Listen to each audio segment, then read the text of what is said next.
देखो आपने को यहाँ से पढ़ना चालू करना था specific deduction. Specific deduction topic क्या बात कर रहा है? दो मेन आइटम का ही बात कर रही है, ज्यादा कुछ है नहीं। ये बोल रहा है एक तो rent, rate and taxes, repair and insurance. तो बोलता है अगर कोई रेंट दे रहे, कोई टैक्स दे रहे, कोई रिपेयरिंग या इंश्योरेंस करा रहे, किसका? प्रेमाइसेस का। कौन से प्रेमाइसेस का? यूज्ड फॉर बिजनेस और प्रोफेशन। तो बोल रहा है वो अलाउड होगा as deduction under this section. तो ये नॉर्मल था सर, ये होना ही था।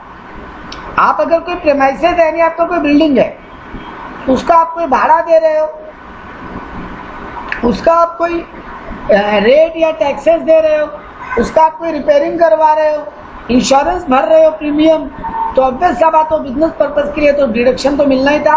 तो यहाँ पे लिखा है नॉर्मल बात, यहाँ ये अलाउड है। लेकिन कुछ पॉइंट नोट करने लायक है। Building it to be use for the purpose of business, ये ऊपर ही बोला। हाँ, however if building is not exclusively used for purpose of business, तो क्या होगा? जितना प्रोपोर्शन बिल्डिंग के लिए हो रहा है, मान लो मेरा एक प्रॉपर्टी है, इसका 20,000 रेंट दे रहे हैं पर मंथ, तो साल का 2,40,000। उसमें से अगर हम 1/4 बोलते हैं ऑफिस के लिए यूज कर रहा है और 3/4 रेसिडेंस के लिए, तो फिर 2,40,000 का 1/4 निकालेंगे और उतना ही बिजनेस में छूट मिलेगा। तो यही बात यहाँ पे बोला। फिर एक बात बोला, नॉशनल रेंट का छूट नहीं मिलेगा। अगर फर्म पार्टनर को रेंट दे रहा है,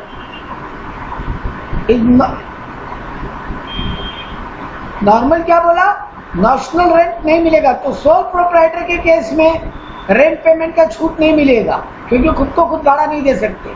लेकिन फर्म अगर पार्टनर को दे रहा है तो वो अलाउड होगा। ये बहुत काम का पॉइंट था एक। खुद को अगर सोल प्रोप्राइटर बिजनेस है, खुद को भाड़ा दे रहे हैं, अपनी प्रॉपर्टी यूज कर रहे हैं, बोल रहे हैं खुद को भाड़ा दिए और बिजनेस में एक्सपेंडिचर दिखा रहे हैं, नहीं चलेगा। लेकिन पार्टनरशिप फॉर्म में पार्टनर का केस में अलाउड होगा। Current repair and capital repair, दो टाइप का रिपेयरिंग होता है। करंट रिपेयर मतलब normal day to day repairing, और कैपिटल रिपेयर मतलब उसमें कुछ value addition. Only current repair allowed है डिडक्शन, क्योंकि कैपिटल रिपेयर एसेट में ऐड होगा, उस पर डेप्री क्लेम कर पाओ।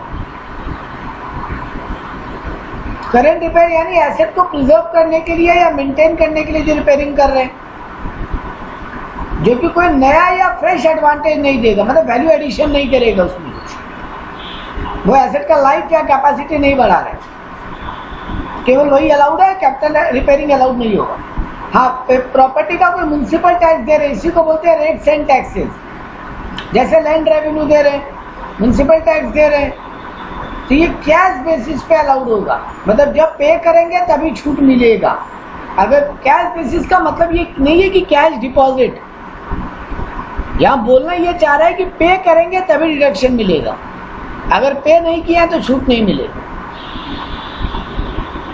तो ये था प्रीमाइसेस के लिए रेंट, रिपेयर, टैक्सेस, इनके बारे में बातचीत। अब आता है repair and insurance of machinery, plant, furniture, यानी अब बाकी एसेट का बात कर रहा है प्रीमाइसेस को छोड़ के। लेकिन एक गौर किए, यहाँ क्या था? रेंट, रेट, टैक्सेस, रिपेयर और इंश्योरेंस, 1 2 3 4 5 चीज का बात किया था, पर यहाँ केवल रिपेयर एंड इंश्योरेंस का बात कर रहे हैं। उसका रेंट का बात यहाँ नहीं लिखा है, टैक्सेस का बात यहाँ नहीं लिखा है। यहाँ they are talking about repair and insurance. यहाँ भाई बोला तुम कोई भी रिपेयर एंड इंश्योरेंस दे रहे हो कि प्लांट, मशीन या फर्नीचर के लिए, अलाउड है deduction. Point to be noted in this regard, use of asset, asset must be use for purpose of business और प्रोफेशन, सेम ज्ञान।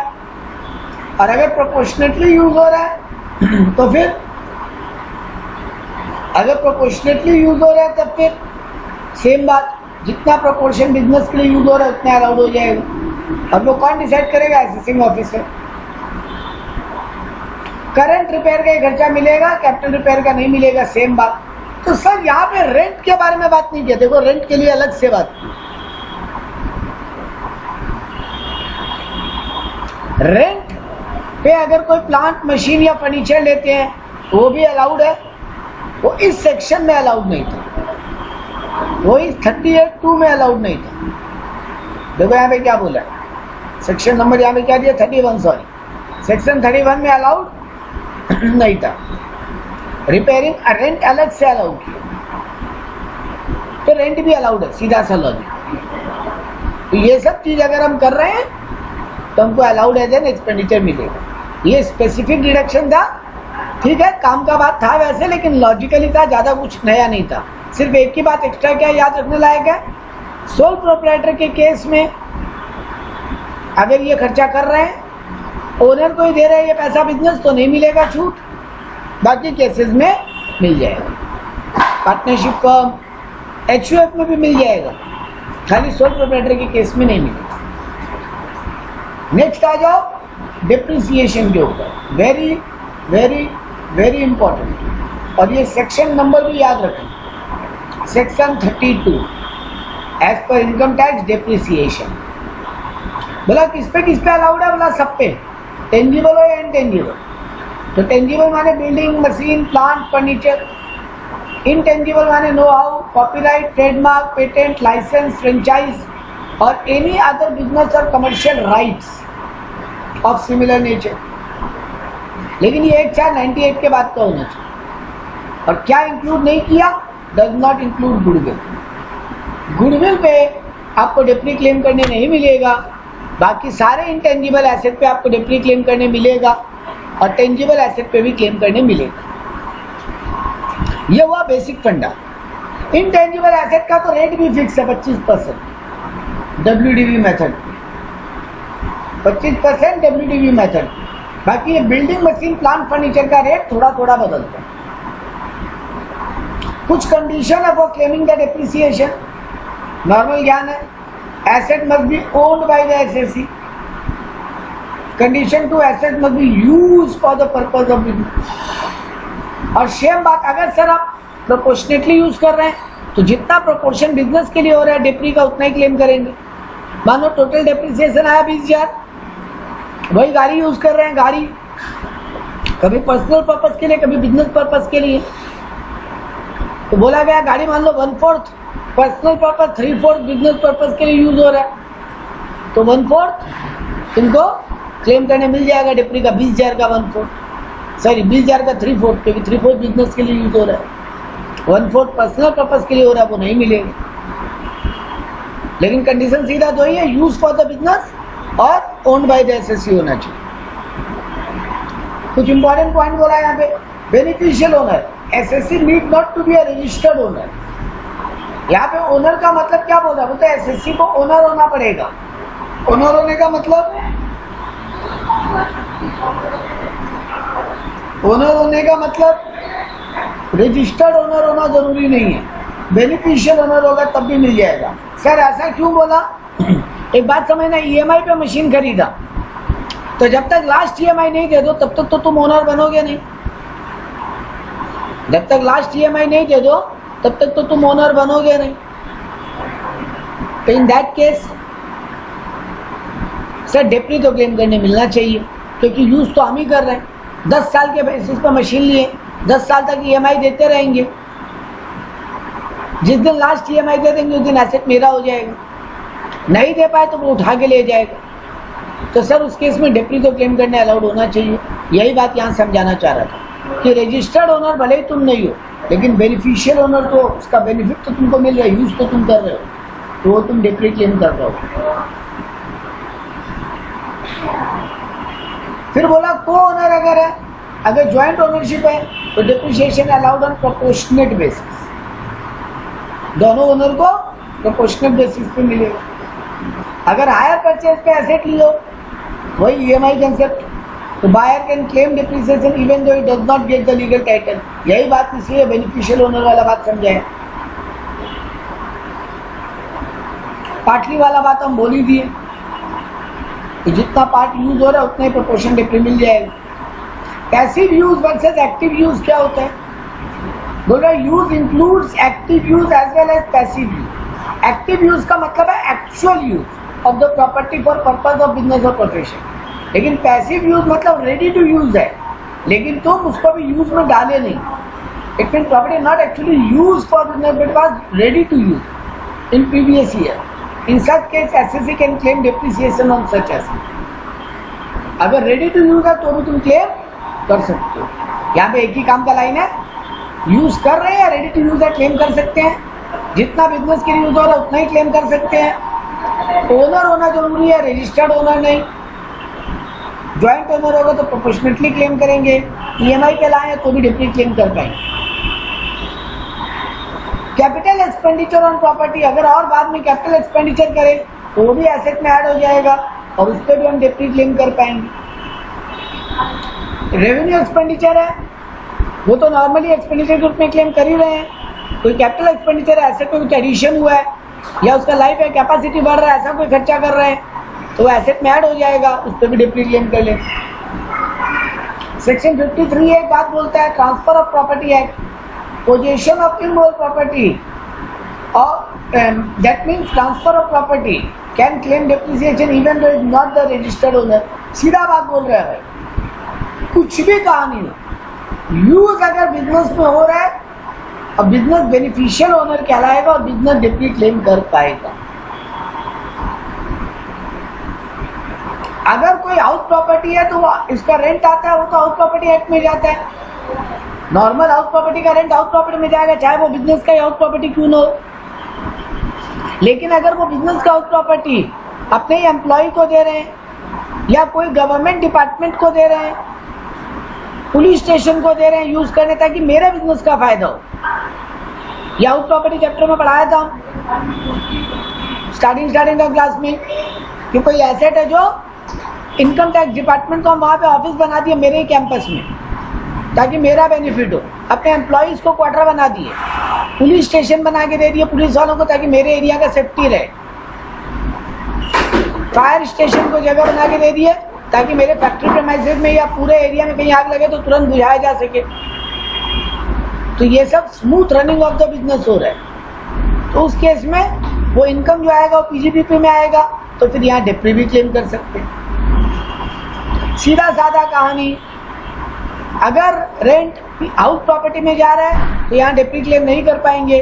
अगर रेंट बिजनेस इनकम में आएगा, वो कब आएगा? जब smooth running of the business के लिए किसी को भाड़ा पे दिए।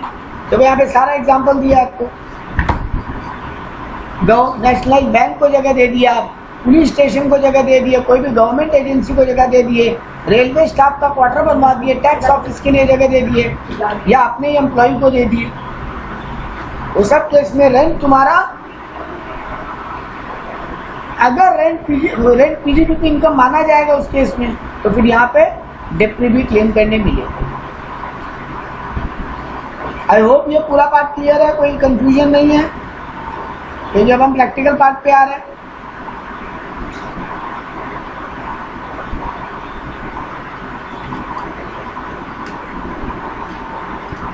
चलो ठीक है।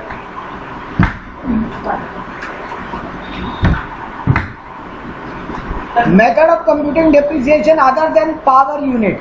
पावर यूनिट के लिए अलग पूरा पार्ट है, balancing of charge and terminal depreciation बोल के, उस पार्ट का बात नहीं कर रहा। मतलब जिनका इलेक्ट्रिसिटी जनरेशन का काम है, इलेक्ट्रिसिटी बनाते हैं या बना के बेचते हैं, माने generation and distribution of electricity, या ओनली जनरेशन या जनरेशन एंड डिस्ट्रीब्यूशन दोनों कर रहे हैं, सिर्फ डिस्ट्रीब्यूशन का नहीं। जो लोग इलेक्ट्रिसिटी पैदा करते हैं, बनाते हैं और फिर उसको आगे डिस्ट्रीब्यूट भी करते हैं, या सिर्फ बनाते हैं और किसी और को दे देते हैं डिस्ट्रीब्यूशन के लिए, उनका हो गया पावर यूनिट। उनको बोलते हैं पावर यूनिट, माने इलेक्ट्रिसिटी बोर्ड बोल सकते हो। जैसे हमारे यहाँ पे वेस्ट बंगाल इलेक्ट्रिसिटी है, या तुम्हारा वो है CESC है, तो इन सबको पावर यूनिट बोलते हैं। उनके बारे में यहाँ बात नहीं कर रहा, उनका पूरा लॉजिक अलग है। उनके अलावा बाकी लोगों का बात कर रहे हैं। Income tax entirely different from accounting method. तुम्हारे अकाउंट्स में ना बेटा एक सीधा बात है, तुम एसेट को अलग अलग लेते हो। पहला बात, अकाउंट्स और इनकम टैक्स के डिफरेंस में दो बेसिक फर्क क्या है। पहला फर्क, अकाउंट्स में हम लोग एसेट को अलग अलग लेते हैं, यहाँ ब्लॉक कंसेप्ट आता है। ब्लॉक कंसेप्ट मतलब सेम नेचर और सेम रेट है, अगर सेम नेचर और सेम रेट है अगर, तो उस एसेट्स का हम लोग एक ग्रुप बना लेते हैं। मान लो 3 मशीन है 10% वाला, तो तीनों मशीन का एक ग्रुप बन गया। 2 मशीन है 15% वाला, तो इन दोनों मशीन का एक ग्रुप बन गया। यहाँ ब्लॉक कंसेप्ट होता है, अकाउंट्स में नहीं होता। और दूसरा फर्क, तुम अकाउंट्स में डे, मंथ या डेज देखते हो कितना महीना यूज हुआ। अगर हम जुलाई में मशीन खरीदे हैं तो जुलाई से लेके मार्च तक का डिप्रिसिएशन क्लेम करने मिलेगा, अप्रैल में जून का नहीं मिलेगा क्लेम करने, माने 9 महीना का डिप्री होगा। अगर दिसंबर में खरीदे तो 4 महीने का डिप्री होगा। अगर 1 सितंबर को खरीदे तो 7 महीने का डिप्री होगा। 30 सितंबर को खरीदे तो 6 महीने का डिप्री होगा। जितना दिन यूज किए उतने दिन का डिप्री होगा। लेकिन अकाउंट इनकम टैक्स में ऐसा नहीं है। अगर 6 महीना से ज्यादा यूज हुआ है तो फुल डिप्री, 6 महीना से कम यूज हुआ है तो हाफ डिप्री, रेट को हाफ कर देंगे। एक तो कंसेप्ट यहाँ पर ये। तो पहला फर्क, यहाँ ब्लॉकिंग है एसेट का, वहाँ ब्लॉक्स नहीं है, वहाँ इंडिविजुअल एसेट को देखते हैं। दूसरा बात, यहाँ 6 महीना के नीचे है तो रेट को हाफ कर लेते हैं, 6 महीने के ऊपर है तो फुल डिप्री क्लेम कर लेते हैं, मंथली नहीं देखते कितना महीना यूज हुआ। और तीसरा फर्क रेट का, तुम्हारे अकाउंट्स में डिप्री का रेट अलग होता है, इनकम टैक्स में डिप्री का रेट फिक्स दिया हुआ है। तुम अकाउंट्स में कंपनीज एक्ट फॉलो करते हो और यहाँ पे इनकम टैक्स एक्ट में जो रेट दिया वही फॉलो करते हो। तो यह सब मेन 3 फर्क है। तो block of asset means group of asset, same nature and same rate अगर है तो उसका ब्लॉक बना लेते। सिर्फ रेट सेम है, नेचर सेम नहीं है तो ब्लॉक नहीं बनाएंगे। ऐसा नहीं है कि मशीन भी 10% है, फर्नीचर भी 10% है तो ब्लॉक बना दिए ना। नेचर सेम नहीं है तो ब्लॉक नहीं बनेगा, रेट सेम नहीं है तो ब्लॉक नहीं बनेगा। तो 2 कंडीशन हो गया, नेचर सेम होना चाहिए और रेट सेम होना चाहिए। नेचर सेम होने का मतलब बिल्डिंग का एक ग्रुप बन सकता है, मशीनरी का एक ग्रुप बन सकता है, प्लांट एंड मशीनरी का एक ग्रुप, प्लांट और फर्नीचर का एक ग्रुप बन सकता है, इंटेंजिबल एसेट का एक ग्रुप बन सकता है। इंटेंजिबल एसेट में गुडविल को नहीं लेंगे और इंटेंजिबल एसेट एक्वायर्ड आफ्टर 1498 होना चाहिए। ये डेट याद नहीं भी रखोगे तो चलेगा।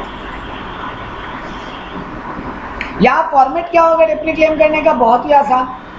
तुम्हारा इस साल के बिगिनिंग में ओपनिंग डब्ल्यूडीवी कितना है ब्लॉक का, उसमें नया एडिशन कितना हुआ वो ऐड कर लो, उसमें सेल कितना हुआ वो माइनस कर लो, तो तुम्हारा क्लोजिंग डब्ल्यूडीवी आ गया। अब उस पर डिप्री क्लेम कर लो। लेकिन सीधा सीधी बीच में चेक कर लो कि जो एसेट ऐड हुआ यानी परचेज किए थे ड्यूरिंग द ईयर, जो एक्वायर किए थे, वो अगर उनमें से कोई 6 महीने से कम का है तो उस पर आधा कर लेंगे। लेट्स से एक एग्जांपल समझा देते हैं। मेरा ओपनिंग डब्ल्यूडीवी, मान लो मेरा 3 मशीन है, 15% रेट वाला, जिनका वैल्यू है मान लो 5 लाख रुपया। मशीन ए, मशीन बी, मशीन सी, तो हम ओपनिंग डब्ल्यूडीवी लिखेंगे 5 लाख। इस बार हम 2 मशीन और खरीदा, एक 1.5 लाख का और एक 1 लाख का। 1.5 लाख वाला मशीन हम खरीदा है 1 जनवरी 2024 और 1 लाख वाला मशीन हम खरीदा है 1 जुलाई 23। हम 23-24 प्रीवियस ईयर का बात कर रहे हैं। तो ऐड हो जाएगा 2.5 लाख का मशीन, 1.5 लाख प्लस 1 लाख, तो मेरा टोटल ब्लॉक हो गया 7.5 लाख का। अब इसमें बोल रहा है सोल्ड कर दिया मशीन ए और बी को, बोलता है 3 लाख में मशीन ए और बी बिक गया, तो मेरा ब्लॉक बचा 4.5 लाख का। तो 4.5 लाख में अब 4.5 लाख में 1.5 लाख का मशीन है जो 1 जनवरी को लिए थे, तो जनवरी फरवरी मार्च 3 महीना यूज हुआ। 30 डेज, 31 डेज, 28 डेज और 31 डेज, ये 180 डेज से कम हो रहा है, लेस देन 180 डेज हो रहा है, तो इस पे रेट हाफ हो जाएगा। तो ये 4.5 लाख में अब 1.5 लाख पे क्या होगा, 15% इंटू 1/2 सॉरी, बच गया और कितना 3 लाख और ब्लॉक बच गया। 4.5 लाख में 1.5 लाख गया तो 3 लाख बचा, उस 3 लाख पे पूरी 15% डिप्री हो जाएगा। जो आएगा वो मेरा टोटल डेप्री हो गया इस पर सेक्शन 32। आई होप ये क्लियर है सबको। अच्छा, लेकिन सर अगर मान लीजिए ये दो ही मशीन बेची हैं, ए और बी दो ही मशीन बेची हैं, लेकिन सारा मिला के हम 8 लाख में बेच दिया, दो ही मशीन बिका है, बाकी सी पड़ा है नया वाला, दोनों मशीन पड़ा है, लेकिन सर आपका यहाँ ब्लॉक में तो नेगेटिव वैल्यू आ गया, क्योंकि 7.5 लाख का वैल्यू है आपके पास, उसमें से 8 लाख का बिक गया, यानी 50,000 नेगेटिव। इसको बोलेंगे शॉर्ट टर्म कैपिटल गेन। क्योंकि डेप्री क्लेम करने का एक रूल और भी है, क्या कि ब्लॉक में वैल्यू भी होना चाहिए और ब्लॉक में एसेट भी बचना चाहिए। ये दो कंडीशन और है, ब्लॉक में वैल्यू भी बचना चाहिए और एसेट भी बचना चाहिए। मान लो यहाँ पे ये ए बी सी और नया वाला दोनों जो मशीन है डी और ई, पांचों मशीन बेच दी हम, लेकिन पांचों मशीन हम बेचे 6 लाख में, तो यहाँ पे वैल्यू तो बच रहा है ब्लॉक में 1.5 लाख, लेकिन एसेट 0 बचा है मेरे पास, सारा मशीन बिक गया। तो ब्लॉक में वैल्यू तो है लेकिन मशीन नहीं है, तो भी डेप्री क्लेम नहीं होगा, ये हो जाएगा short term capital loss. Sir short term क्यों हो रहा है? कुछ मशीन तो हो सकता है बहुत पुराना गया तो लॉन्ग टर्म भी तो हो सकता था। नहीं, जब WDV कंसेप्ट जहाँ डेप्री क्लेम करते हैं वहाँ लॉन्ग टर्म बेनिफिट नहीं लेते, तो ये शॉर्ट टर्म कैपिटल लॉस हो जाएगा। ये पूरा पार्ट जो अभी हम पढ़ाए ये क्लियर है? अब व्हाट्सएप पे लिख सकते हो प्लीज। अंकिता ये क्लियर है?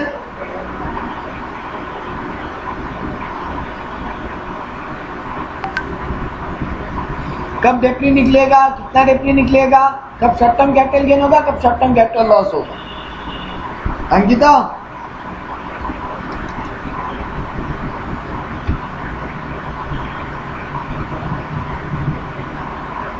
ठीक है, थैंक यू। यहाँ पे मत लिखो बेटा, व्हाट्सएप पे लिखो प्लीज, पॉसिबल हो तो, क्योंकि व्हाट्सएप हम मोबाइल में खोल के चेक कर ले रहे हैं और यहाँ पे हमको टैब के साथ स्विच करना पड़ रहा है, तब हम उधर जाके पढ़ पा रहे हैं, क्योंकि हम जिस स्क्रीन पे है वहाँ केवल हमको नोट्स दिखाई दे रहे हैं। तो अभी तुम देख लिया आप लोग को दोनों का मैसेज, बट नेक्स्ट टाइम कुछ भी लिखो प्लीज व्हाट्सएप पे लिखो, ठीक है? तो when depreciation is not charge, जब बोला अगर सेल प्रोसीड ज़्यादा हो जाए तो वो शॉर्ट टर्म कैपिटल गेन हो जाता है, और जब वैल्यू बचे ब्लॉक में लेकिन एसेट नहीं बचे, do not have any asset, उस केस में शॉर्ट टर्म कैपिटल लॉस हो जाता है। सर गेन और लॉस कैसे पता चल रहा है आपको? अरे बेटा 7.5 लाख का मशीन 6 लाख में बिक गया, तो कम में बिका ना तो लॉस, और पिछला एग्जाम्पल में था 7.5 लाख का मशीन 8 लाख में बिक गया, ज्यादा में बिका मानी गेन। सिंपल सा लॉजिक। सिग्निफिकेंस ऑफ डेट यहाँ पर नहीं है, केवल 180 डेज वाला कहानी का मतलब है यहाँ पे, वो हम पहले ही बोल दिया था आपको। एसेट अगर प्रीवियस ईयर में एक्वायर्ड हुआ है लेकिन 180 दिन से कम यूज हुआ है, तो depreciation in respect of such asset is restricted to 50% of normal depreciation.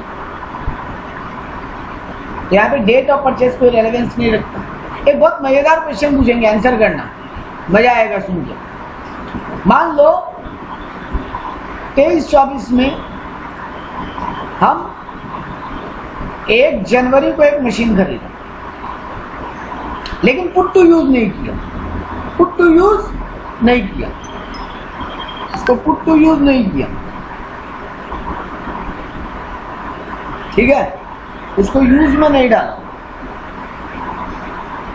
23-24 में, हम उसको आगे यूज में डाला, अचानक 23-24 में यूज में डाल दिया होता तो 180 दिन से कम यूज होता, तो डेप्री का रेट हाफ हो जाता, बट हम उसको पुट टू यूज में नहीं डाला ना, वो रेडी टू यूज था, हम उसको आगे 24-25 में रेडी टू यूज किया, 24-25 में, और वो भी कब? 24-25 में भी आगे 1 दिसंबर को, माने फिर 4 ही महीना यूज हुआ उसमें उस साल। 4 महीना माने लेस देन 180 डेज, क्योंकि 4 महीना इंटू 30 डेज करोगे तो 120 दिन ही होगा, और अगर जो जिस महीना में 30 बना वो भी जोड़ लो ज्यादा, तो भी तुम्हारा 180 दिन तो क्रॉस नहीं होगा। अब बताओ रेट को हाफ करेंगे कि नहीं? 23-24 में खरीदे 23-24 में यूज करने के लिए डाल दिए और 6 महीना से कम यानी 180 दिन से कम यूज हुआ तो रेट हाफ हुआ, हाँ होगा सर। लेकिन 23-24 में खरीदा लेकिन 24-25 में यूज किया, वो भी दिसंबर महीना में आके, माने फिर 180 दिन से कम यूज हुआ, क्या रेट हाफ होगा कि नहीं होगा?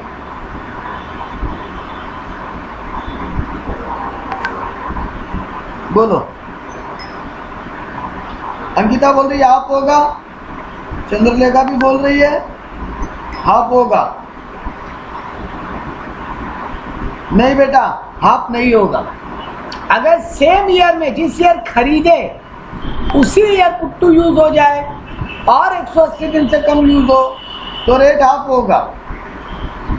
लेकिन अगर सेम ईयर में पुट टू यूज नहीं हुआ, अगले ईयर में पुट टू यूज हुआ बाई करने के, और फिर अगर 180 दिन से कम यूज हो रहा है तो रेट हाफ नहीं होगा। आई होप ये बात क्लियर है।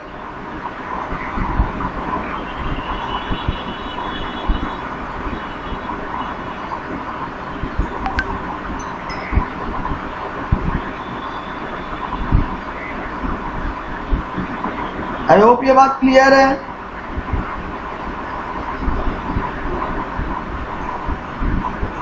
अंकिता,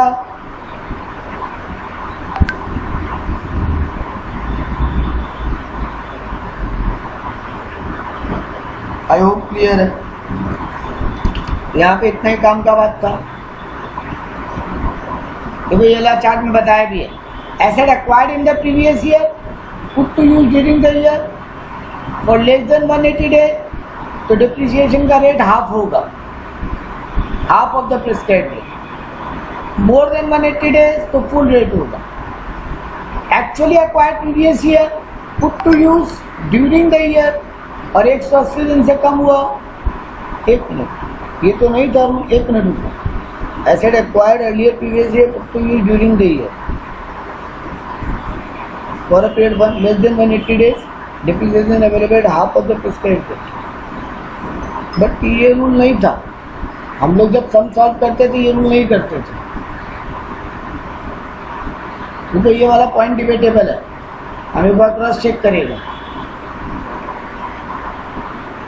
ये पॉइंट एक्चुअली में सही नहीं लग रहा है हमको।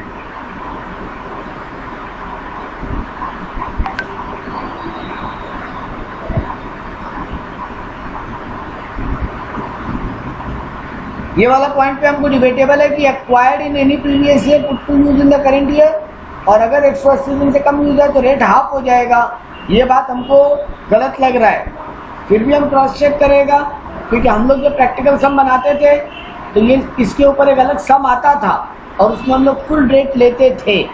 इसको हम क्रॉस चेक करके आपको बताएगा। ये मेरे को डिबेटेबल पॉइंट लग रहा है, ठीक है, या नेक्स्ट क्लास के पहले बता देगा आपको क्रॉस चेक करके। बेयर एक्ट से हम इनकम टैक्स का एक्ट ही खोल के देखिएगा डायरेक्ट, जो इनकम टैक्स के एक्ट में लिखा होगा we will use that. I hope मेरा बात क्लियर। चलो ठीक है। अब आता है सर इनकम टैक्स में तो अलग डेप्री का रेट है एज पर, अकाउंट्स में तो अलग डेप्री का रेट है as per companies act, income tax में डेप्री का रेट अलग हो जाता है। सर क्या रेट्स हो जाएगा? तो ये देखो, बिल्डिंग के लिए बोला 5%, अगर वो अदर देन रेसिडेंशियल बिल्डिंग है, लेकिन other than hotel and boarding, देखो होटल एंड बोर्डिंग में भी रहना ही होता है, बट वो रहना वाला रहना नहीं है, वो कमर्शियल रहना है। वो लोग एक्चुअली में रहने के लिए भाड़ा पे दे रहे हैं, तो वहां इतना कम डेप्री नहीं हो सकता, वहां ज्यादा यूज हो रहा है प्रॉपर्टी। तो नॉर्मल रेसिडेंशियल घर है तो 5%, लेकिन अगर होटल बोर्डिंग है तो ये को यहाँ पे बोला होटल बोर्डिंग ऑफिस गोडाउन ये सब अगर यूज हो रहा है फैक्ट्री तो रेट 10% हो जाएगा। तो नॉर्मल रेसिडेंशियल बिल्डिंग का 10%, कमर्शियल रेसिडेंशियल बिल्डिंग का या कमर्शियल बिल्डिंग का, रेसिडेंशियल मत बोलो, नॉर्मल रेसिडेंशियल बिल्डिंग का 5%, नॉन रेसिडेंशियल बिल्डिंग या कमर्शियल बिल्डिंग का 10%। इसके अलावा वो टेम्पररी बिल्डिंग है, माने हम जिसको बना रहे हैं और 2-3 साल में तोड़ देगा। सर ऐसे क्यों तोड़ देंगे आप 2-3 साल में? अरे बेटा मान लो हम एक रूम बनाए जिसमें हम सारा रॉ मटेरियल रख रहे हैं, मेरा एक बहुत बड़ा अपार्टमेंट बन रहा है, 5-6 बिल्डिंग का, 10 बिल्डिंग का, वो बनने में 2-3 साल टाइम लगेगा। तो 2-3 साल के लिए वो रूम बनाया ताकि रॉ मटेरियल बिल्डिंग जहाँ बन रहा है उसके बगल में ही रख सके। ऐसे खुला में रख देंगे तो खराब हो जाएगा मेरा मटेरियल, सीमेंट, बालू, बहुत कुछ आइटम रहता है। तो हम एक रूम बना दिया जहाँ सब कुछ स्टोर कर देता है, और जिस दिन मेरा काम खत्म, वो अपार्टमेंट बन के रेडी, वो स्टोर रूम हम तोड़ देगा। उसको बोलते हैं टेम्पररी कंस्ट्रक्शन। तो वहाँ पे रेट 40 हो जाएगा। तो बिल्डिंग के लिए 3 रेट याद रहेगा। रेट याद करना पड़ेगा बेटा।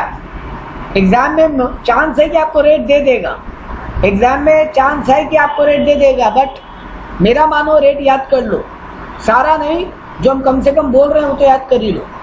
बिल्डिंग का पहला दोनों तो याद रखो ही, 5%, 10%। फर्नीचर पे तो एक ही रेट है, 10%। फर्नीचर पे तो रेट एक ही है, 10%। प्लांट एंड मशीनरी पे अलग अलग रेट है देखो, और इनटेंजिबल एसेट पे रेट है 25%। प्लांट एंड मशीनरी का जो मेन रेट तुमको याद रखने का वो है, यहाँ पे आएगा 15%। इन जनरल वाला, इन जनरल वाला याद रखो 15%। और मोटर कार वाला याद रखने लायक। मोटर कार में क्या बोला, ये पहला वाला ठीक है, ocean ship, vessel, speed boat, इन पर 20% है, मत याद रखो, मत याद करो। लेकिन motor car use for hiring purpose, मेरा काम ही है ट्रांसपोर्ट का। हम सामान का ट्रांसपोर्ट करते हैं या लोगों के ट्रांसपोर्ट का? मेरा गुड ट्रांसपोर्टिंग है या पैसेंजर ट्रांसपोर्टिंग? दोनों ही केस में मोटर कार जो भी है, मतलब इंक्लूडिंग लॉरीज एंड बसेस बोल दिया 30%। लेकिन मेरा motor car use in business for running them on hire acquired and put to use between 19-20, ये मत याद करो, सेम ही रेट है 30%। मोटर कार पे रेट याद रखने लायक है 30%। और 19-20 के motor car, motor and motor lorry use in business for running them on hire acquired put to use between, यहाँ पे दोनों में सेम बात क्यों बोला? अच्छा, यहाँ अदर देन बोला था, यहाँ बोला अगर हम हायरिंग पर्पज के लिए यूज करें 19-20 में भी है तो उसका रेट 45% हो जाएगा। तो मोटर कार अगर हम other than hiring and acquiring use कर रहे हैं और 19-20 के बीच में रखा है तो 30% रेट, और हम हायरिंग इसके पर्पज के लिए यूज कर रहे हैं, मेरा काम ही है ट्रक या बस भाड़ा पे देना या गाड़ी भाड़ा पे देना, तो 45%। ये नहीं भी याद करोगे चलेगा, मोटर कार पे 30% है, ये याद कर सकते। तो बिल्डिंग का 5 और 10% याद रखना, फर्नीचर का 10%, यही एक। प्लांट एंड मशीनरी में मोटर कार अगर हायरिंग पर्पज के लिए नॉर्मल तो 30%। प्लांट एंड मशीनरी कंप्यूटर है अगर, कंप्यूटर एंड बुक्स, ये याद करना 40% है rate. Air pollution, water pollution का इक्विपमेंट है तो 40% है, मत याद करो चलेगा। Plant and machinery oil wells है तो 15% है, ये याद करो।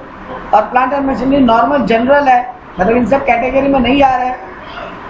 मोटर कार है लेकिन हायरिंग पर्पज नहीं है, मतलब ये सब कैटेगरी में नहीं आ रहा है, तो फिर रेट हो जाएगा 15%। तो जनरल रेट याद रखो, जनरल रेट याद रखो।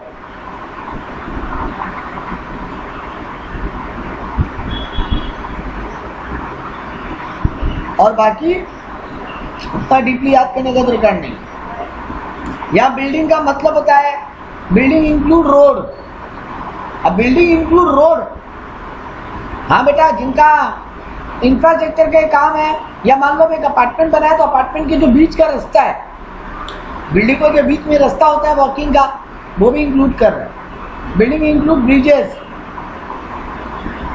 कल्वर्ट्स, well, oil well excluding oil well, क्योंकि ऑयल वेल का रेट अलग है, ट्यूबवेल। टी गार्डन को प्लांट नहीं बोल रहा है, लाइफ स्टॉक को प्लांट नहीं बोल रहा है। पेटेंट, कॉपीराइट, इंटेंजिबल एसेट का मतलब बताया, इंटेंजिबल एसेट का खाली मीनिंग बताया। ये उतना पढ़ने का नहीं है, छोड़ सकते।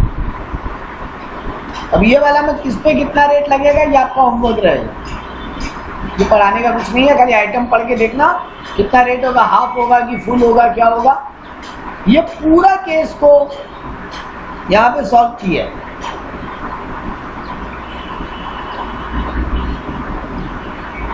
केस को पूरा देखो, केसेस को सॉल्व किया है। ये सारा केसेस गो थ्रू करोगे, हम इसी में वो एक केस देखा भी था जहां पे हम बोल रहे हैं कि अगले ईयर में पुट टू यूज किया और रेट को फुल लिया। ठीक है, एक बार इसको पढ़ लेना, वो वाला चीज हम कंफर्म करके आपको देगा। ये था सेक्शन 32(1). अब आता है 32(1)(2)(a). ये केवल मशीनरी के लिए, केवल मशीनरी, और वो भी न्यू, और वो भी फैक्ट्री में जो यूज हो रहा है, मतलब मैन्युफैक्चरिंग में यूज हो रहा है, मैन्युफैक्चरिंग। अब 3 बात बोला। ये सेक्शन 32 जो एडिशनल डेप्रिसिएशन है 32(1)(2)(a), ये 3 बातों को याद रखने लायक है। Only and only plant and machinery पे है, जो कि फैक्ट्री में मैन्युफैक्चरिंग या प्रोडक्शन में यूज हो रहा है, और वो भी नया, न्यू, यानी ओनली फर्स्ट ईयर में ये डेप्री मिलेगा, ओनली फर्स्ट ईयर में ये डेप्री मिलेगा। तो ये 3 बात याद रखने लायक है इसमें। चलो फटाफट पढ़ते हैं इस टॉपिक को। फिर एक बहुत इंपॉर्टेंट टॉपिक आएगा जो पावर यूनिट के ऊपर है कि पावर यूनिट के डेप्री का क्या रूल है। बोला additional depreciation is applicable on all SSC engage in the business of manufacturing और प्रोडक्शन, या फिर और things in business of generation, transmission, distribution of power. तो ये एडिशनल डेप्रिसिएशन 2 लोगों को, जो लोग मैन्युफैक्चरिंग में है या फिर पावर का जनरेशन, ट्रांसमिशन और डिस्ट्रीब्यूशन। क्या कंडीशन सेटिस्फाई करना पड़ेगा कि वो इंडस्ट्री होना चाहिए। तो ऑब्वियस बात है, जहां मैन्युफैक्चरिंग का बात कर रहा है वो इंडस्ट्रीज होगा, तो इसमें कोई डाउट का बात ही नहीं था। तो पहला वाला कंडीशन को जो यहाँ बोला है दोबारा उसी को रिपीट कर दिया। दूसरा कंडीशन मेन है, asset acquired and installed after 31 मार्च 2005। तो 2005 के पहले का एसेट नहीं होना चाहिए, न्यू प्लांट होना चाहिए, न्यू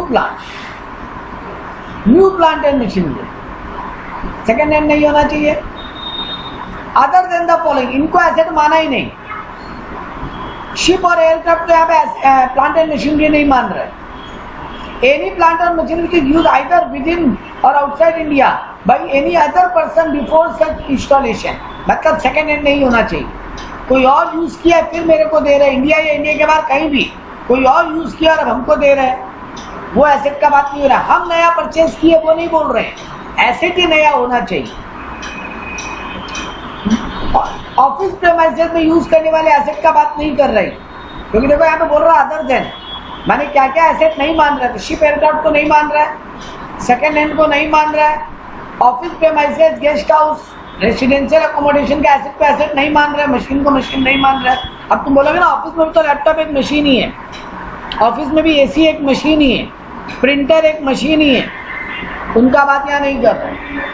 एनी ऑफिस अप्लायंसेस और रोड ट्रांसपोर्ट व्हीकल, उसको भी नहीं माना। ये फैक्ट्री में मैन्युफैक्चरिंग का मशीन का बात कर रहा है। तो any plant of this allowed for 100% deduction. अच्छा, जिसका 100% डिडक्शन हो चुका है पहले प्रीवियस ईयर में, वो भी हम बात नहीं करा। अरे जिसका पूरा वैल्यू 0 हो गया तब उस पर डेप्री के हवा में क्लेम करोगे। जिसका तुम 100% डिडक्शन क्लेम कर लिए, अब उस पर और डेप्री क्या लोगे। 100% डेप्रिसिएशन अगर किसी भी मशीन का क्लेम हो गया तो उसका काहे का डेप्री, वो तो 0 फिगर पे तो 0% आएगा, इसका बात नहीं कर। तो सीधा सीधी लॉजिक है sir, only plant and machinery का बात किया, बाकी किसी एसेट का बात नहीं किया, और वो भी ओनली प्लांट एंड मशीनरी जो मैन्युफैक्चरिंग या पावर जनरेशन में होगा। सर कितना मिलेगा additional depreciation? 20% of the actual cost. Sir जो पहले ऊपर डेप्री बढ़ाए थे वो मिलेगा? अरे वो तो मिलेगा, एडिशनल है ये, माने वो भी मिलेगा प्लस ये भी मिलेगा। अच्छा, यहाँ भी वही रूल है, अगर 180 डेज से कम यूज हो रहा है एसेट तो ये 20 का 10% हो जाएगा, मतलब 50% हो जाएगा। 20 का 50%, 10% होता है।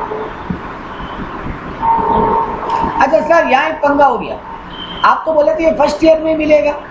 अब फर्स्ट ईयर में अगर फर्स्ट ईयर में लेस देन 180 डेज यूज हुआ है तो एडिशनल डिप्रिसिएशन का भी रेट हाफ हो जाएगा।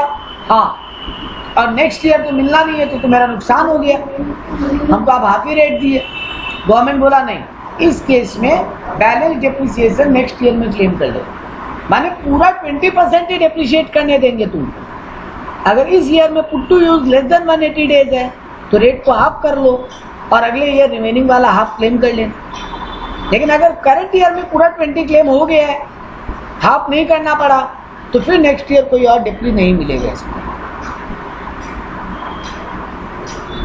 और ये एडिशनल डेप्रिसिएशन में ना वो नॉर्मल डिप्री माइनस करने के बाद नहीं बोल रहे हैं, तुम्हारा जो ब्लॉक का क्लोजिंग WDV आ रहा है उसी के ऊपर होगा। मानिए दोनों डेप्रिसिएशन एक ही वैल्यू के ऊपर कैलकुलेट होगा, क्लोजिंग WDV के ऊपर।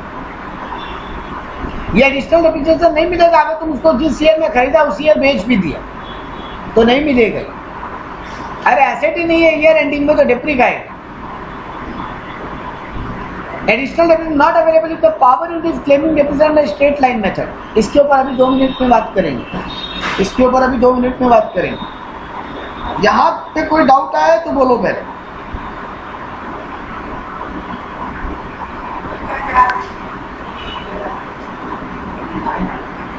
अंकिता चंद्रलेखा यहाँ पे कोई डाउट नहीं है, क्योंकि ये बहुत इंपॉर्टेंट टॉपिक में से एक टॉपिक पढ़ रहे हैं हम लोग।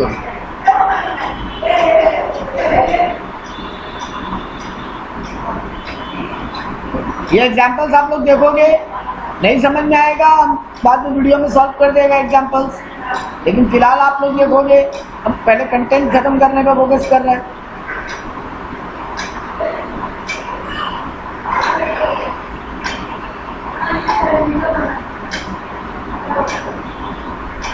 अब आ जाओ depreciation in case of power unit. Point 1 में क्या बोलना चाहते हो? पॉइंट 1 रिपीट करें।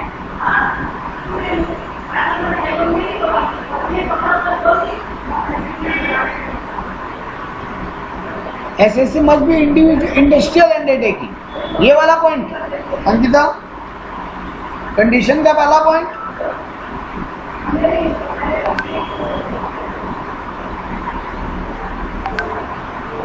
अंकिता कंडीशन का पहला पॉइंट नहीं, किसका फर्स्ट पॉइंट?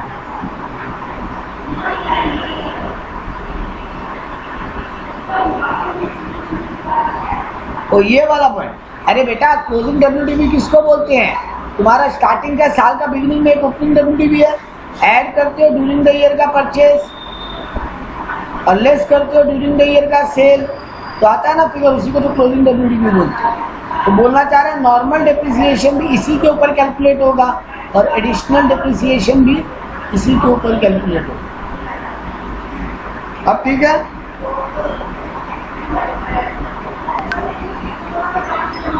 ठीक। तो यहाँ पे आ जाओ, एक बहुत इंपॉर्टेंट पार्ट, क्योंकि ये बीकॉम लेवल पे आप लोग नहीं पढ़ते हो, आप जो पढ़ने जा रहे हैं यहाँ तक जो पढ़े हो ये बीकॉम लेवल पे भी पढ़ते हो। बट ट्रीटमेंट ऑफ कहाँ गया, sorry, power unit, treatment of power unit, ये वाला पार्ट आपके लिए अलग है। देखो एक बात बताओ, अभी जो आप लोग पढ़े, जो भी ऊपर डेप्रिसिएशन पढ़े, नॉर्मल या एडिशनल, वो किस मेथड से निकालते हो? स्ट्रेट लाइन मेथड की WDV? बोलो, SLM की WDV? S या W लिख सकते हो, पूरा पूरा लिखने का दरकार नहीं है, S या W लिख सकते हो। अंकिता बोल रही है WDV, चंद्रलेखा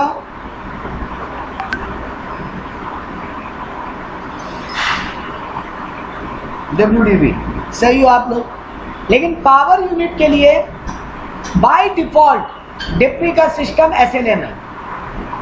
पावर यूनिट जिन लोगों का पावर जनरेशन का काम है, इसीलिए जब ऊपर डिप्री पड़े अदर देन पावर यूनिट पड़े, क्योंकि वो पूरा WDV के कंसेप्ट पे है। पावर यूनिट के लिए बोला आप लोग SLM पे कैलकुलेट करो, SLM पे बाय डिफॉल्ट। लेकिन आप चाहो तो WDV में जा सकते,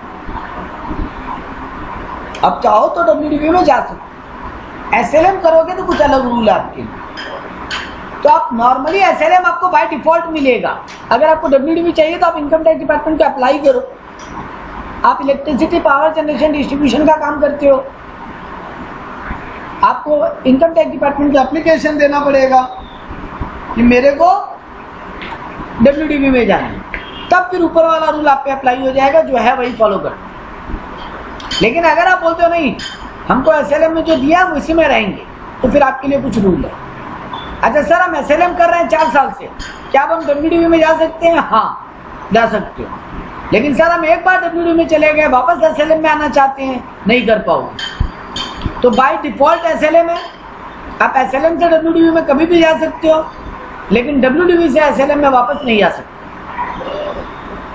यहां तक मेन काम का बात। ये किनको अवेलेबल है? तो जो लोग engage in the business of generation, यानी खाली इलेक्ट्रिसिटी जनरेट करता है, पावर जनरेट करता है, या फिर जनरेशन एंड डिस्ट्रीब्यूशन। तो मेरा बोलना क्या है, यहाँ पे ओनली डिस्ट्रीब्यूशन अगर कोई करता है तो नहीं, उसको नहीं मिलेगा। इंडिया में ऐसा बहुत सारा इलेक्ट्रिसिटी जनरेटिंग कंपनीज है जो इलेक्ट्रिसिटी जनरेट करता है और गवर्नमेंट को दे देता है। अब उसको डिस्ट्रीब्यूशन का काम गवर्नमेंट करे। जैसे आपके बंगाल में CESC है या WBSC है, ये दोनों जनरेट भी करता है और खुद ही डिस्ट्रीब्यूट करता है।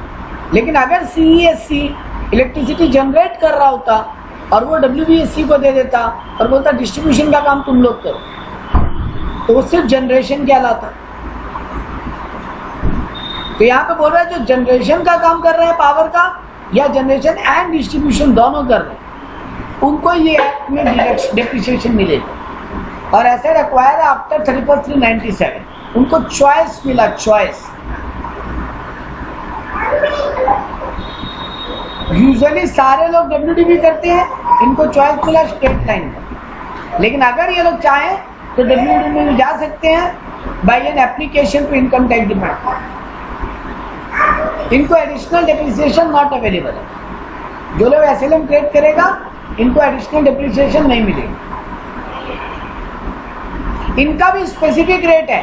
सर SLM का भी स्पेसिफिक रेट अलग है? हाँ अलग है, जो भी WDV का रेट पड़े वो नहीं है। बट एक बात है, यहाँ पे आपको वो स्पेसिफिक रेट याद नहीं कर, क्योंकि वो बहुत सारा पेजेस का है। कम से कम 5 से 6 पेज है इनकम टैक्स एक्ट में, जहाँ पे वो पूरा रेट लिखा हुआ है। और रेट भी इतना गंदा गंदा है। इस टाइप का मशीन है तो 42%, इस टाइप का मशीन है तो 47%, इस टाइप का मशीन है तो 40%, 38%, ऐसा रेट है जो आपको याद नहीं करना। बस केवल आपको यहाँ क्या याद करना है कि अगर पावर जनरेटिंग यूनिट है जिनका काम है जनरेशन या जनरेशन एंड डिस्ट्रीब्यूशन एक साथ, उनको straight line method by default मिलता है। उनका रेट फिक्स है, वही रेट पर लोग डिप्टी क्लेम करेंगे। एग्जाम में आपको अगर सम देगा तो रेट दे देगा कि इनके ऊपर कौन सा रेट एप्लीकेबल है। और एक बार WDV में चले गए तो वापस SLM में नहीं आ सकते, बट SLM करते करते कभी भी WDV में जा सकते। आई होप ये काम का बात एकदम क्लियर है। ठीक है, अब हम जो पढ़ाने जा रहे हैं वो नोट से नहीं, एक एग्जाम्पल से पढ़ाएगा, और वो भी बहुत काम का होगा, specially for your CMA level. BCom level पे आप लोग ये नहीं पढ़ते हो, इग्नोर मारते हैं हम लोग इस पार्ट को, बट CMA या प्रोफेशनल एग्जाम में बहुत काम करेगा। तो ये क्लियर है, हम आगे बढ़ रहे हैं। अब 2 इंपॉर्टेंट वर्ड आता है, terminal depreciation and balancing charge. Terminal depreciation and balancing charge, ये यहाँ नोट से बिल्कुल मत पढ़ना, पागल हो जाओगे। यहाँ नोट से बिल्कुल मत पढ़ना, पागल हो जाओगे।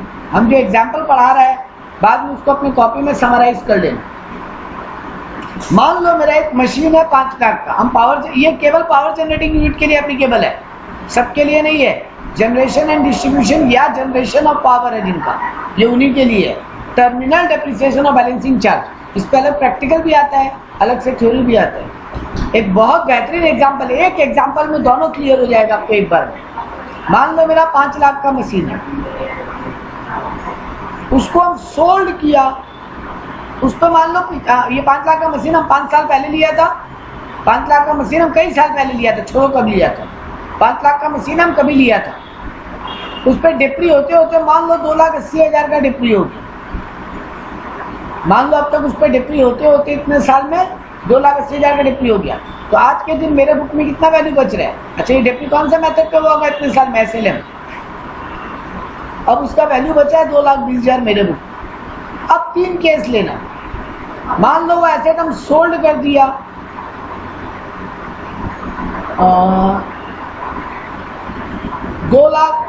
1,90,000 में। मान लो वो एसेट हम सोल्ड कर दिया 3 लाख में। मान लो वो एसेट हम सोल्ड कर दिया 5,50,000 में। तो अगर हम 190 में बेचा होता तो 220 का एसेट कितना में बिक गया? 190। ये जो 30,000 बचा इसको बोलते हैं टर्मिनल डिप्रिसिएशन। इसको बोलते, पहले सुन लो, लास्ट एक लाइन में समरी कर देगा। इसको बोलते हैं टर्मिनल डिप्रिसिएशन। लेकिन अगर ये 2,20,000 का एसेट हम 3 लाख में बेचा होता, हम ज्यादा डिप्री क्लेम कर लिया ना, इसका मार्केट वैल्यू 3 लाख है और मेरे बुक्स में घटते घटते 220 पे आ गए, तो ये जो 80,000 आएगा इसको बोलेंगे बैलेंसिंग चार्ज।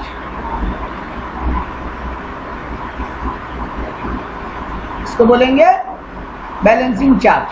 लेकिन मान लो इसको हम 5,50,000 में बेच दिया हो, 5,50,000 में बेचा है, तो बुक वैल्यू था मेरा कितना इसका? परचेज प्राइस एक्विजिशन कॉस्ट कितना था? 5 लाख। हम बेच दिया उससे भी ज्यादा में, तो ये इसको 2 पार्ट में डिवाइड करेंगे।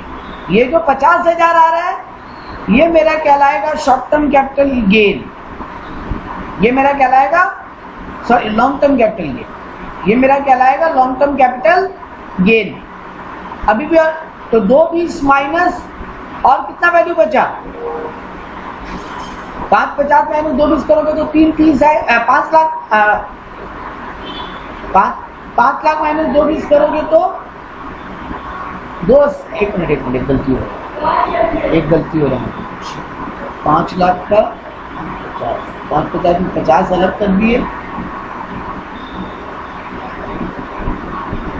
हाँ, 550 माइनस 220 तो ये आ जाएगा 330 माइनस 220, ये जो आएगा इसको बोलेंगे अब टर्मिनल डिप्रिसिएशन। तो ये 3 एग्जांपल समझ में आया। अगर हम एसेट को लेस देन वैल्यू बेच दे रहे हैं तो रिमेनिंग अमाउंट को हम और डिप्रिसिएशन के रूप में अपने अकाउंट्स में इनकम टैक्स में क्लेम कर लेंगे। इसको इसीलिए नाम दिया टर्मिनल डिप्रिसिएशन। ये हम क्लेम कर लेंगे और डिप्रिसिएशन के रूप में। लेकिन आज के दिन जो मेरा बुक वैल्यू बच रहा है हम उससे ज्यादा में बेचें तो जितना एक्स्ट्रा है उसको गवर्नमेंट बोलता है इनकम मानो, और इसको इनकम मानो 50,000 का, और इसको आप लोग इस पे बिजनेस इनकम मान के टैक्स दो। हाँ कर रहा है, थर्ड केस पे आ रहा है। इसको बिजनेस इनकम मान के, मेरा पहला केस सुन लो। पहला केस में क्या हो रहा है? कम दाम में बिक रहा है, तो जो डिफरेंस आएगा उसको हम टर्मिनल डिप्रिसिएशन मान के इनकम टैक्स में क्लेम कर लेगा एज डिप्रिसिएशन एक्सपेंडिचर के रूप में। जितना मेरा आज के दिन क्लोजिंग वैल्यू आ रहा है उससे ज्यादा में बेच दिए, लेकिन बुक परचेज प्राइस से कम, तो उस अमाउंट को हम क्या मानेंगे? उस अमाउंट को हम मान लेंगे बैलेंसिंग चार्ज। ये मेरा इनकम हो गया, तो इसको एज ए इनकम बुक करो, यानी तुम्हारा प्रॉफिट को बढ़ाओ और उस पर टैक्स दो। लेकिन अगर हम बुक परचेज प्राइस से भी ज्यादा में बेच दिया तो जितना परचेज प्राइस से गैप आ रहा है वो मेरा शॉर्ट टर्म कैपिटल गेन, जितना परचेज प्राइस से मेरा गैप आ रहा है वो मेरा शॉर्ट टर्म कैपिटल गेन, वो मेरा शॉर्ट टर्म कैपिटल गेन। और अब 5 लाख और 280, 5 लाख और 220 का जो गैप आ रहा है वो मेरा बैलेंसिंग चार्ज। 5 लाख और एक फिगर में गलती हुआ, 5 लाख और 220 का जो गैप आ रहा है, 5 लाख और 220 का कितना गैप आएगा? 5 लाख माइनस 2 लाख करेंगे तो 3 लाख, और दूसरा करेंगे तो 280, वो 280 मेरा बैलेंसिंग चार्ज। ठीक है,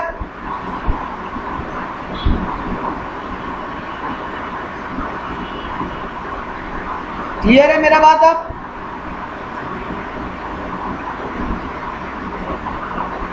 चैनल लेगा अंकिता, ये वाला बात क्लियर है?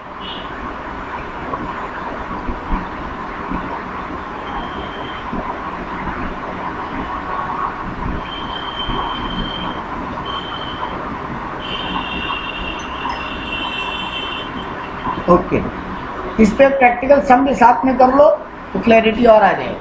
देखो बोल रहा है इंपॉर्टेंट लिमिटेड ये पावर जनरेटिंग यूनिट है। 1/4/2020 को प्लांट परचेज किया था 50 लाख का, जिस पे वो डिप्रिसिएशन के लिए एलिजिबल है अंदर 15% ऑन एसएलएम। अच्छा एक बात, ये बैलेंसिंग चार्ज टर्मिनल डिप्रिसिएशन का बात तभी आएगा जब तुम एसएलएम पे डिप्री क्लेम कर रहे हो। अगर तुम डब्ल्यूडीवी में कन्वर्ट होकर डिप्री क्लेम कर रहे हो तो फिर ये बैलेंसिंग चार्ज और टर्मिनल डिप्रिसिएशन का बात नहीं आएगा। तब जो नॉर्मल डब्ल्यूडीवी में पड़े हो वही रूल फॉलो हो जाएगा। तो यहाँ पे बोला है कंपनी डिप्री क्लेम कर रहा है वो भी एसएलएम पे, तो बोल रहा है उसका बैलेंसिंग चार्ज और टर्मिनल डिप्रिसिएशन क्लेम करो। अगर मान लो वो 21/4/2022 को 7.5 लाख में ये एसेट बेचा या 30 लाख में बेचा या 45 लाख में बेचा या 55 लाख में बेचा, तो देखो यहाँ पे ये सम पहले बोला 35 लाख उसका डब्ल्यूडीवी, आज के दिन बुक वैल्यू कितना आ रहा है उसका, देखो 50 लाख का कब खरीदा था 2020 में, तो 20-21 और 21-22 का डिप्री क्लेम होगा, 20-21 और 21-22 का डिप्री क्लेम होगा, और वो भी स्ट्रेट लाइन मेथड पे 15%, मतलब 50 लाख का 15% कितना होता है, 50 लाख का 10% होगा 5 लाख, 7.5 लाख, और दोबारा सेकेंड ईयर भी 7.5 लाख ही होगा, दोबारा भी सेकेंड ईयर में भी 7.5 लाख ही होगा, क्योंकि एसएलएम मेथड में क्या होता है एसेट का परचेज वैल्यू उसी पे डिप्री निकलता है। तो 2 साल का डिप्री कितना हुआ 15 लाख, तो 50 लाख माइनस 15 लाख, आज के दिन 1/4/2022 के दिन उसका वैल्यू कितना बचा मेरे बुक्स में 35 लाख, उसको हम बेच दिया 7.5 लाख में, तो बैलेंस अमाउंट मेरा टर्मिनल डिप्रिसिएशन। तो यहाँ पे ना बैलेंसिंग चार्ज में इनकम आया ना शॉर्ट टर्म कैपिटल गेन है। लेकिन यही 35 लाख का अगर हम 30 लाख में बेचा होता सेम बात, 5 लाख का भी कम में बेचा ना, कम में मेरा डब्ल्यूडीवी जितना रिटर्न डाउन वैल्यू आ रहा है उससे कम में बेचा, तो फिर अगेन वही टर्मिनल डिप्री होता है। लेकिन देखो यहाँ पे थर्ड केस में क्या हुआ, हम 35 लाख का एसेट 45 लाख में बेच दिया, लेकिन ये परचेज वैल्यू से कम में है, क्योंकि परचेज वैल्यू तो 50 लाख था। यहाँ जो 10 लाख आया उसको बैलेंसिंग चार्ज इनकम माना, उस पर कैपिटल गेन, इस पे बिजनेस इनकम के हिसाब से टैक्स लगेगा, ये बिजनेस में इनकम की तरह ट्रीट होगा और वापस नेट प्रॉफिट में ऐड बैक होगा, जबकि टर्मिनल डिप्रिसिएशन माइनस होता। लेकिन थर्ड केस में क्या हुआ, 35 लाख का एसेट 55 लाख में बेच दिया, तो यहाँ पे लेकिन ये बुक वैल्यू से भी परचेज प्राइस से भी ज्यादा में बिक गया, तो टर्मिनल तो बात होना ही नहीं था। यहाँ पे मेरा जितना एक्स्ट्रा वैल्यू है 20 लाख में से 5 लाख मेरा क्या हो गया शॉर्ट टर्म कैपिटल गेन, क्योंकि 50 लाख का एसेट था जो 55 लाख में बिका, तो 5 लाख मेरा short term capital gain, sorry long term नहीं होगा, ये शॉर्ट टर्म होगा, लॉन्ग टर्म नहीं होगा, मेरा गलती हुआ बोलने में, हम ऊपर लॉन्ग टर्म डिप्री लिखा तो शॉर्ट टर्म होगा, शॉर्ट टर्म, क्योंकि जब भी किसी एसेट का डिप्रिशिएबल होता है तो फिर उस पर लॉन्ग टर्म कैपिटल गेन कभी नहीं आता, ये बात हम पहले भी बोला था। और बाकी 15 लाख का हो जाएगा मेरा बैलेंसिंग चार्ज। आई होप ये क्लियर है।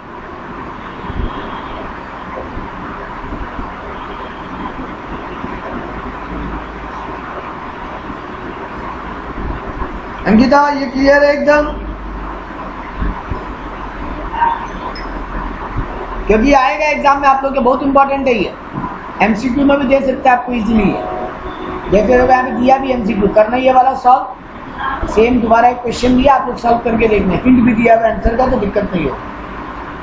अब बात आता है सर एसेट का कॉस्ट लें कितना जब डेप्रिसिएशन क्लेम करते हैं, तो इन calculation of actual cost apart from cost price और क्या क्या लेते हैं, ये आपका नॉर्मल कॉमन सेंस का ज्ञान है, कोई बहुत बड़ा बात नहीं करने जा रहा। एसेट का परचेज वैल्यू तो लेते ही हैं, उसके अलावा क्या क्या ऐड करेंगे, उस एक्सपेंस से रिलेटेड कोई भी डायरेक्ट कॉस्ट जो उस एसेट को लाने में लगा, जो अकाउंट्स में भी तो करते हो, ट्रैवलिंग का खर्चा मानी ट्रांसपोर्ट कॉस्ट, या फिर कोई रस्ते का इंश्योरेंस, कोई इंपोर्ट ड्यूटी, वो सब उसका पार्ट माना जाएगा। Expense necessary to bring to the site मानी इंस्टॉलेशन का खर्चा, कोई रेडी टू यूज करने का खर्चा, carriage inward, loading unloading charge देना पड़ा कोई लेबर को, मशीन उतारना और मशीन चलाने का, इंस्टॉलेशन का खर्चा, दोबारा नाम रिपीट करे लोग बार बार, trial and run cost, asset को 1-2 बार चला के देखना पड़ा ठीक तो है ना, तब उसके बाद उसको हम बाई किए तो उसका भी खर्चा लग गया। Expenses incurred to increase the capacity of the asset to make it fit prior to its use, usable condition में लाने के लिए या उसका कैपेसिटी बढ़ाने के लिए कुछ खर्चा करना पड़ा। These all are part of cost of the asset। ये ज्ञानबाजी है, आपको अकाउंट्स में भी पता है। एसेट अगर कैश दे के लिए है तब तो कोई दिक्कत ही नहीं है, जितना पैसा दिए हैं। देखो क्या बोले, respect of acquisition of any asset और part there of payment, aggregate payment made to a person in a day made otherwise than by account payee cheque. Cash दे रहे हैं, कैश अकाउंट पे चेक के अलावा कोई और तरीके से पेमेंट या बैंक अकाउंट से ट्रांसफर नहीं कर रहे कि इलेक्ट्रॉनिक ट्रांसफर नहीं कर रहे हैं, तो 10,000 के ऊपर का कैश पेमेंट नहीं कर सकते। अगर 10,000 के ऊपर का कैश पेमेंट करेंगे तो उसको कॉस्ट से इग्नोर करना पड़ेगा। तो यहाँ पे कंडीशन बड़ा सीधा लगाया, एसेट खरीदते हो तो 10,000 से ज़्यादा का कैश में पैसा मत देना, बैंकिंग ट्रांजेक्शन ही करना, वरना जितना 10,000 के ऊपर का, जितना भी 10,000 के ऊपर का तुम कैश पेमेंट किए भैया जी, वो अलाउ नहीं करेंगे एज एन एक्सपेंडिचर, उसको एसेट का पार्ट नहीं मानेंगे, उसको इग्नोर कर दें। बहुत काम का बात था। कोई गिफ्ट में एसेट मिला इनहेरिटेंस में, तो actual cost of the previous owner as reduce by, previous owner का कॉस्ट लेंगे, लेकिन जिस दिन मेरे हाथ में आया उस दिन तक का डेप्री माइनस कर, बस इतना ही ज्ञान है। सीधा सा लॉजिक है। तुम एक एसेट एक्वायर किए गिफ्ट में, तो जितना प्रीवियस ओनर का डेप्री है वो माइनस करके आज के डेट पे जो आ रहा है उस वैल्यू को अपने बुक्स में देना। अगर कोई इंटरेस्ट पेमेंट हो रहा है, कोई एसेट हम बोरो करके ले रहे हैं, पैसा उधार लिए, लोन लिए, फिर एसेट को खरीदे, तो एसेट को पुट टू यूज के पहले जितना इंटरेस्ट पेमेंट किया वो एसेट के एक्चुअल कॉस्ट में ऐड हो जाएगा। लेकिन यूज पुट टू यूज करने के बाद भी जो इंटरेस्ट पेमेंट कर रहे हैं वो as an interest expenditure allow होगा, वो एसेट में ऐड नहीं होगा। मान लो हम एक एसेट खरीदा 20 लाख का लोन लेके, तो जब तक एसेट को पुट टू यूज कर रहे हैं उतना दिन तक जो ब्याज चुका रहे हैं वो एसेट में ऐड होगा।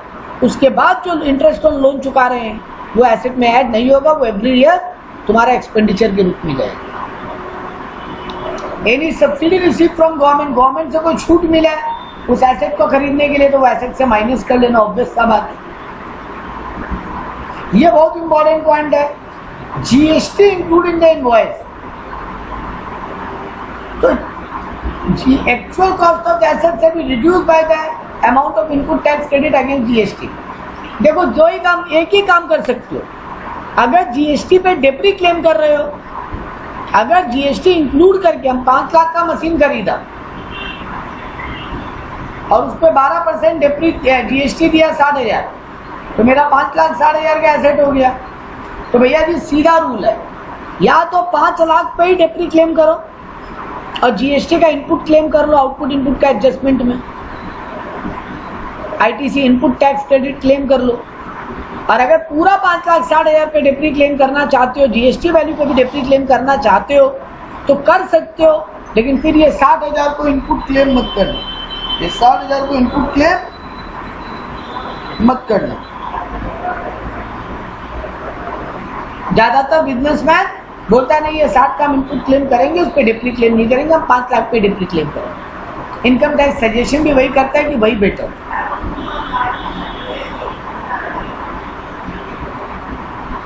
Asset acquired from any person using the asset for his business or profession with a view to avoid tax. Actual cost to be determined by the AO with the prior permission of deputy commissioner. ये point फालतू है, उतना कुछ काम का नहीं है। अब जो पॉइंट बचा वो ज्ञानबाजी है, उतना काम नहीं आएगा एग्जाम में। यहाँ बोल रहा है एक आदमी एसेट यूज कर रहा था अपने बिजनेस के लिए, लेकिन उसको शो ही नहीं किया, मतलब वो उस पर इनकम टैक्स छुपाने के लिए काम कर रहा था। अब हम उसको अपने बुक्स में लेकर आए हैं, तो भैया डिपार्टमेंट के हिसाब से जो वैल्यू डिसाइड होगा वही तुम्हारे बुक्स का वैल्यू होगा। यहाँ पे ऑफिसर आएगा वो कैलकुलेट करेगा, क्योंकि यहाँ टैक्स चोरी का कहानी हुआ। री एक्विजिशन ऑफ ट्रांसफर्ड एसेट, हम कैसे किसी को दे दिए थे, अब दोबारा उससे वापस ले रहे हैं, तो WDV at the first time of transfer of price paid for री एक्विजिशन विल बी लोअर। तुम जितना रुपया आज दे रहे हो री एक्विजिशन के लिए, या जब तुम ट्रांसफर किए तो उस समय का जो WDV है whichever is lower, आज के दिन तुम्हारे बुक्स में उसका कॉस्ट कहलाएगा। पॉइंट्स फालतू है, कुछ काम का नहीं, ये सब छोड़ सकते हो। अगर बिल्डिंग पर्सनल पर्पस के लिए यूज करे तो आप बिजनेस में ला रहे हो, पहले कुछ साल तक उसको पर्सनल पर्पस यूज किए थे, आप बिजनेस में ला रहे हो, तो cost of purchase of construction of the building as reduce by the notional depreciation. Same ज्ञान, हम 5 साल बिल्डिंग को पर्सनल यूज किया, अब उसको बिजनेस में एज एन एसेट लेके आ रहे हैं, तो डिपार्टमेंट बोलता है भैया जी जितना साल तुम यूज किए थे, मान लो डिप्री होता, उतना दिन का डिप्री माइनस करने के बाद जो आज जो वैल्यू बचे वो तुम्हारे बुक में एज ए कॉस्ट रिकॉर्ड करो। आउटसाइड इंडिया एसेट को एक्वायर किए थे, brought by a non resident assessee to India and use for the purpose of it business. India के बाहर एसेट खरीदे, आप इंडिया में लेके आ रहे, तो actual cost reduced by the amount equal to the amount of depreciation calculated at the rate in force that would have been allowable had the asset been used in India। Same कहानी, India के बाहर asset खरीदा हुआ था, आज India में first time लेके आ रहे हैं, तो जितना दिन वहाँ पड़ा था उतना दिन अगर इंडिया में होता तो कितना डेप्री होता वो माइनस कर लो, अब जो वैल्यू आए वो तुम्हारा कॉस्ट। ये सब पॉइंट छोड़ सकते, ये सब पॉइंट बेकार है, कुछ मतलब नहीं। आई थिंक मोटा मोटी we are done with the depreciation. ये सब अब डिप्री का सम्स है।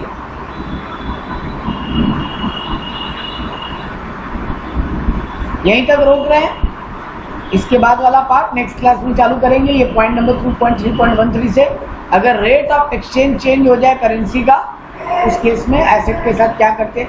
छोटा छोटा पॉइंट्स है लेकिन उतना कुछ है नहीं, मेन डिप्री खत्म, मेन डिप्री वाला पार्ट खत्म। अनएब्सॉर्ब डिप्रिसिएशन का भी है, वो डिप्री में दिखता है लेकिन उसका मतलब नहीं है कोई डिप्रिसिएशन से। ये सब थ्योरेटिकल ज्ञान वाला थोड़ा कहानी अलग है, लेकिन उतना प्रैक्टिकली खत्म होता है। हाँ, मोटा मोटी we are done with the depre. थोड़ा सा कुछ बात बचेगा, वो नेक्स्ट क्लास में डन करते हुए अगले पार्ट पे मूव करेंगे, ट्राई करेंगे नेक्स्ट 2 क्लास में पीजीबीपी को डन करते हैं। ठीक है।